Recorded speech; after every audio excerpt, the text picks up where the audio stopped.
नमस्ते दोस्तों। रीजनिंग के इन प्रश्नों को अगर आप नहीं कर पाते हो तो इस वीडियो को पूरा देखिएगा ताकि ये प्रश्नों को आप कर पाओ। ये प्रश्न बहुत इंपॉर्टेंट है। चलिए स्टार्ट करते हैं। पहला सवाल, डी टी एक्स बराबर 84 के है, बी एक्स एच कितने के बराबर होगा। देखो, सबसे पहले तो आपको नंबरिंग करना है।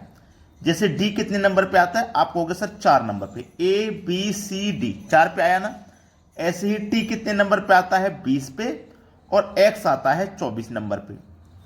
अगर आप इन सबको जोड़ें तो देखो ये कितना हो जाएगा, 20 और 24 44, 44 में जोड़ो 4 48, कितना हो जाएगा 48। लेकिन ये तो लिखा गया है 84, तो इसको पलट के लिखा गया है। पलट के 8 पहले लिख दो, 4 बाद में, इस तरीके से लिखा गया है। अब देखो b कितने नंबर पे आता है, 2 पे, x आता है 24 पे, h आता है 8 नंबर पे। ठीक है, अब इन सबको जोड़ दो, 24 में जोड़ो 8 32, 32 में 2 जोड़ो तो हो जाएगा 34। लेकिन अब इसको पलट के लिखना है, 4 पहले लिखो 3 बाद में, कितना हो गया 43। यानी कि बी ऑप्शन आपके सवाल का बिल्कुल सही जवाब है। अगर प्रश्न अच्छा लगता है तो सभी बच्चे लाइक का बटन दबा दें। अब देखते हैं अगला सवाल।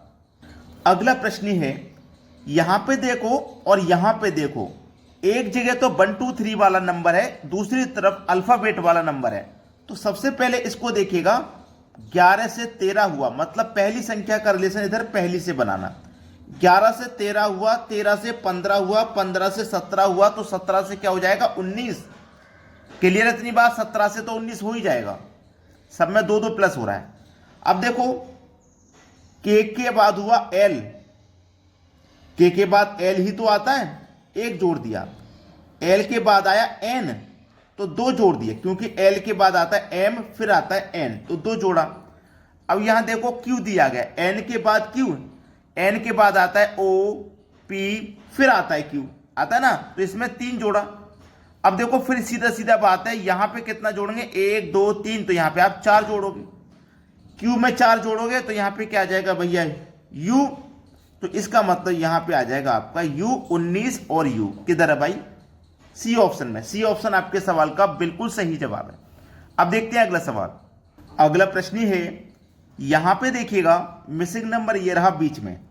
तो चलिए यहां पे P दिया गया है, हमारा P कितने नंबर पे आता है, 16 पे आता है, C आता है 3 पे, A आता है 1 पे, F आता है 6 पे।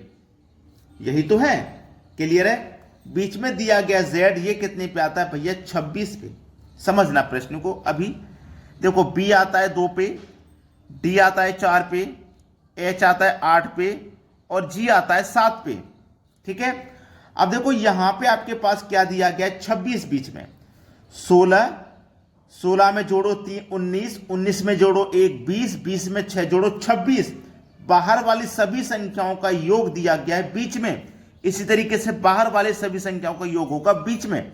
7 और 8 15, 15 में 4 जोड़ो तो 19, 19 में 2 जोड़ो तो हो जाएगा 21, और 21 पे क्या आता है भैया, यू आता है। मतलब डी ऑप्शन हो जाएगा सवाल का सही जवाब। अब देखते हैं अगला सवाल। अगला प्रश्न है, आपने अगर कोई भी एग्जाम का पेपर देखा है तो यह प्रश्न आपको जरूर देखने को मिला होगा। ठीक है, देखिएगा, 9 @ 3 बराबर 72 है। ठीक है, अब देखो ये जो यहां पे एट द रेट है, इसकी बहुत बड़ी भूमिका है। आपको 3 और 9 से 72 बनाना है, इससे 72 बनाना, लेकिन इसका बहुत बड़ा यूज है। देखो आपके पास दिया गया है 9 और 3, ये जो साइन है ना, इसको आपको गुणा लेना है।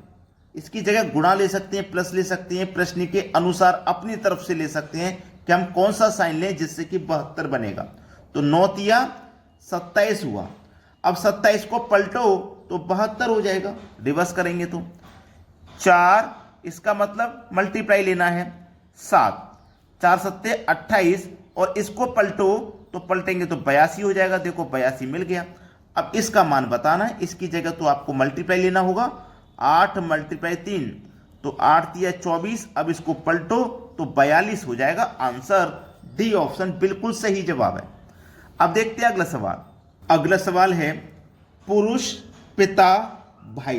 देखो ये वेन डायग्राम से क्वेश्चन पूछा गया है, इसका सही जवाब क्या होगा ये बताना है। देखो जो पिता होगा जो पिता होगा वो भी पुरुष होगा और जो भाई होगा वो भी पुरुष होगा। तो सबसे पहले तो आरेख बनेगा पुरुष का। जो पिता है वो एक भाई भी हो सकता है किसी का, और जो भाई है किसी का वो किसी का पिता भी हो सकता है। तो ये दोनों आपस में जुड़ेंगे। ये तो हो गया बाहर वाला पुरुष का, इस पुरुष का। अब पुरुष के अंदर ही आएंगे पिता और भाई। ये मैंने बना लिया पिता। तो ये जो पिता है ये किसी का भाई भी हो सकता है, और ये जो भाई है ये किसी का पिता भी हो सकता है। तो ये दोनों आपस में जुड़ेंगे।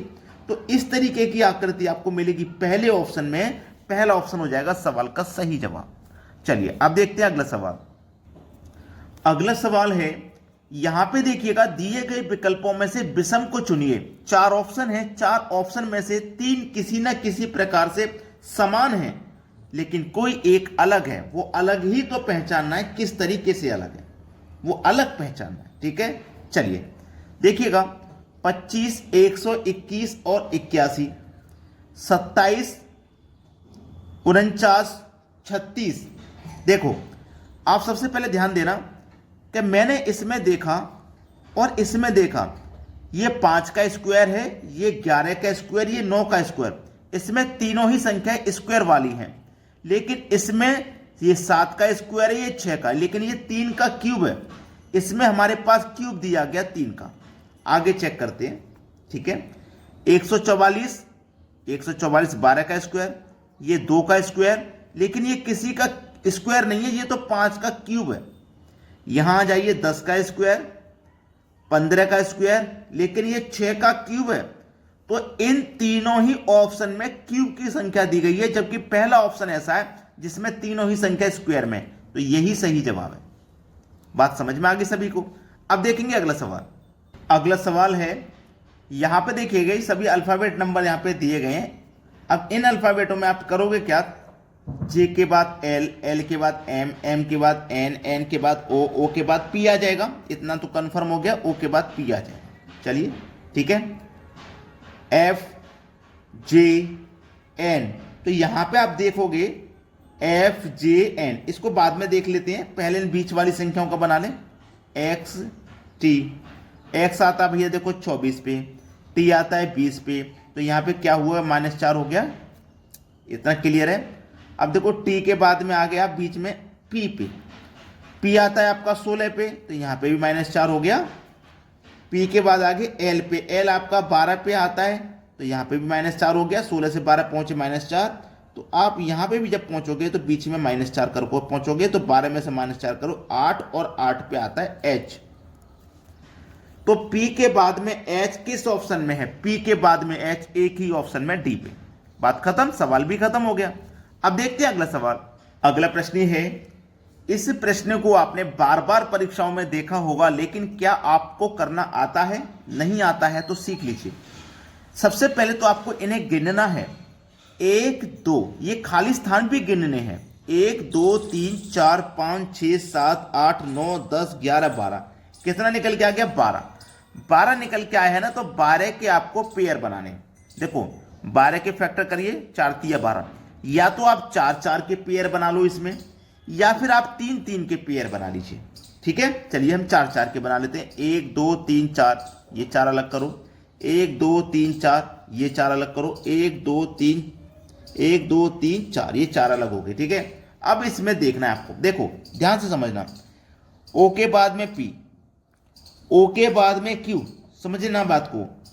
ओ पी, समझिए, ओ पी क्यू आर यहां पे आ रहा है। अब देखो यहां पे एन के बाद में ओ है, तो यहां भी एन के बाद में ओ आ जाएगा। अब ये ओ से पहले एन है, तो यहां भी ओ से पहले एन आ जाएगा। क्लियर है, समझ में आ रहा है ना? चलिए अब देखिएगा, यहां पे क्या है आपके पास, पी क्यू आर। ठीक है, अब यहां पे जो खाली स्थान ये रह गया है और ये खाली स्थान रह गया, यहां पे क्या आएगा? देखो समझिए, एन से पहले यहां पे एम है, तो एन से पहले यहां पे भी एम आएगा, एन से पहले यहां पे भी एम आएगा। भर गया ना? चलिए क्या भरा? एन एम एम ओ, ये भरा गया है। किस ऑप्शन में? N double M O, N double M O, B option में दिया गया है। बी ऑप्शन आपके सवाल का बिल्कुल सही जवाब है। तो वीडियो आपको पसंद तो जरूर आया होगा। सभी बच्चे लाइक करना, सभी को लाइक। अगर लाइक के 10 बटन भी होते ना तो आप 10 भी दबा देते। इतना मैं आपको अच्छा तरीके से पढ़ाऊंगा। वीडियो को शेयर करना ना भूलें। ठीक है दोस्तों, धन्यवाद।